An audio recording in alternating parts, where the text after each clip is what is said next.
Comentario Hebreos capítulo 3. Pasamos ahora al tercer argumento sobre la superioridad de Cristo. Él es mejor que Moisés.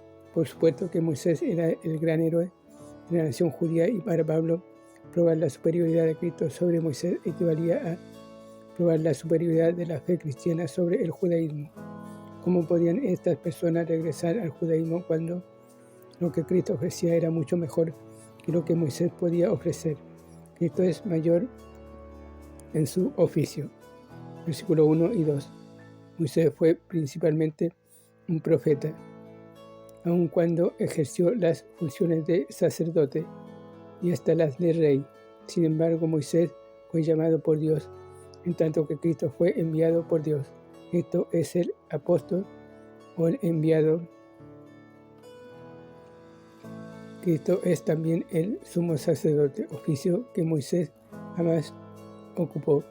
Todavía más, el ministerio de Cristo tiene que ver con el llamamiento celestial y no solo con el terrenal de Israel. Moisés ministró a un pueblo terrenal cuyo llamamiento y promesas eran fundamentalmente terrenales. Cristo es el apóstol y sumo sacerdote de un pueblo celestial que son extranjeros y peregrinos en esta tierra. Podemos también añadir que Moisés fue un profeta de la ley, mientras que Cristo es el apóstol de la gracia. Juan capítulo 1 versículo 17. Moisés pecó en tanto que Cristo vivió una vida sin pecado. Nos sorprende que en el versículo 1 se nos pida considerar u observar atentamente a Jesucristo. Cristo es mayor en su ministerio. Versículos 3 al 6. Dios afirma que Moisés fue fiel. Números capítulo 12, versículo 7, igual que Cristo. Hebreos capítulo 3, versículo 2. Pero sus ministerios son divergentes a partir de este punto. Moisés fue un siervo. Cristo es el Hijo. Moisés sirvió en la casa. En tanto, Cristo es el Señor sobre la casa. La casa quiere decir, por supuesto, la familia de Dios y no el templo ni el tabernáculo. Moisés fue un siervo en Israel.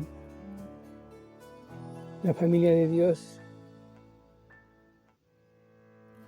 en el Antiguo Testamento. Cristo es el Hijo sobre la familia de Dios, que hoy es la Iglesia. Me hace un ejemplo del uso de la palabra casa para indicar al pueblo en 2 Samuel capítulo 7 versículo 11, donde Dios promete hacerle casa a David, o sea, establecer su familia y su trono para siempre. Aun cuando Israel era la familia terrenal de Dios y la Iglesia es su familia celestial, tenemos que tener presente que la familia de Dios siempre se caracteriza por la fe. Las personas de los tiempos del Antiguo Testamento eran salvas por fe, como lo es la gente de hoy. Es esta continuidad de la fe la que vincula al pueblo de Dios bajo ambos pactos. Por esto es que Gálatas capítulo 3 versículo 7 llama hijos de Abraham a los creyentes, porque es el padre de los que creen. Hay todavía otros dos asuntos más en este contraste entre Moisés y Cristo. Moisés fue un siervo en tanto que Cristo fue el Hijo. Esta declaración sugiere que el ministerio del Antiguo Testamento fue de esclavitud y servidumbre, en tanto que el ministerio de Cristo bajo el nuevo pacto es de libertad y gozo. La ley del Antiguo Testamento se llama yugo de esclavitud. Gálatas capítulo 2 versículo 4, capítulo 5 versículo 1, Hechos capítulo 15 versículo 10. Los benditos privilegios de la calidad de hijo que disfrutamos en la familia de Dios por la fe no se conocieron bajo el Antiguo Testamento. Moisés ministró usando símbolos, en tanto que Cristo es el cumplimiento de estas cosas para testimonio de lo que se iba a decir.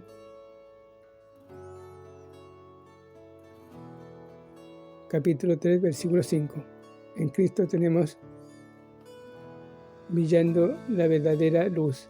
En Moisés estamos en las sombras, que los lectores representarán representarán al judaísmo significa dejar el cumplimiento a cambio de los tipos y las sombras.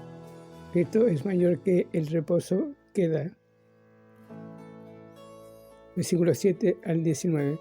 La palabra reposo se usa 12 veces en el capítulo 4, pero no siempre tiene el mismo significado. Estudiaremos esta palabra en detalle en el próximo capítulo, pero en este punto debemos introducir las ideas básicas.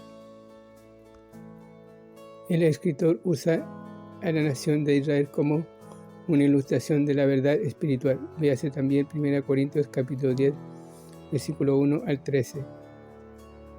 Los judíos estaban en la esclavitud en Egipto, así como los pecadores están bajo esclavitud en el mundo. La sangre de los corderos en la ley es solo una figura o sombra del sacrificio de Cristo en la cruz. Jesús redime a todos, incluso los del Antiguo Testamento, con su sangre. Y esto es por fe. Dios prometió a los judíos una tierra de bendición y Él ha prometido a los suyos una vida de bendición, una herencia espiritual en Cristo. Pero esta bendición podría venir solo a quienes se separan del mundo y siguen a Dios por fe. De modo que Dios sacó a Israel a través del Mar Rojo, separación de Egipto del mundo, y los condujo a los límites de Canaán. Deuteronomio capítulo 1, versículo 2 nos informa que era una jornada de 11 días, pero en este momento Israel se rebeló en incredulidad y rehusó creer a Dios. Números 14. Debido a esto, Dios juzgó a la congregación entera, exceptuando a Josué y Caleb, quienes confiaron en Dios y se opusieron al voto del pueblo. Los judíos tuvieron que vagar por 40 años en el desierto, un año por cada día que los espías estuvieron en la tierra. La nación no entró en el reposo prometido.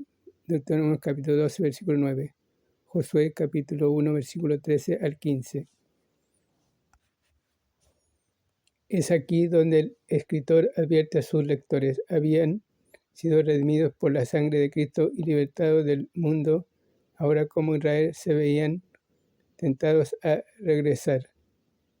Hacerlo quería decir no entrar en la vida de plenitud y bendición que Dios le había prometido. Hay en los versículos 3 y 4 diferentes reposos, los cuales se relacionan al plan de Dios. 1.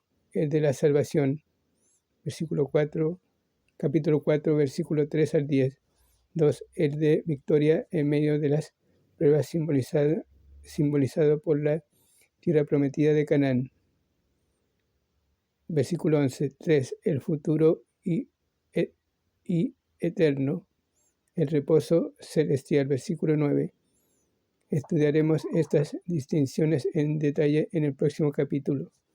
La exhortación aquí es a que el pueblo de Dios confíe en Él a pesar de las dificultades, así como lo hicieron Josué y Caleb, y avancen al reposo prometido.